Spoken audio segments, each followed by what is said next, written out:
this aeroplane was soon dashed because the BHP proved desperately unreliable. When flight testing started at Hendon, the engine problems began with it and with the Siddeley Puma, which was basically the same but with some modifications. Problems were soon apparent. The engines were derated. As of July 1917, they viewed that 90% of the cylinder blocks in these aeroplanes were deemed to be faulty. But the aircraft was rushed into service with the Royal Flying Corps in spite of that. And large numbers of them were supplied to squadrons in France. Numbers 98, 206 and 211 squadrons were deployed into operation with the independent force as strategic bombers. Once again though, the shortcomings were all too clear.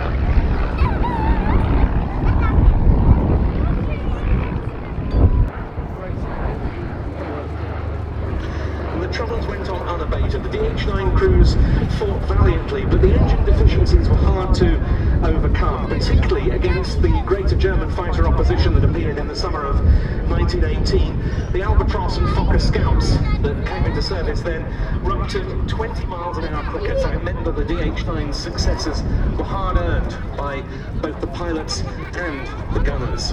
There was no option though but for the DH.9 to soldier on for the few months that were left of World War I.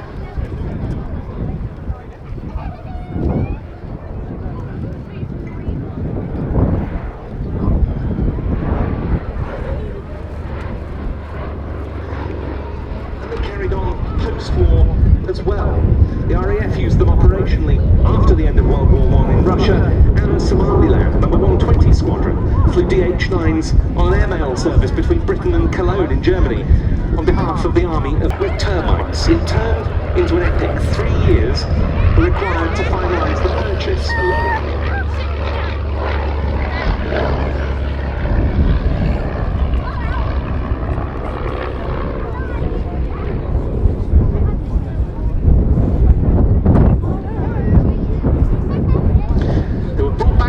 To the UK.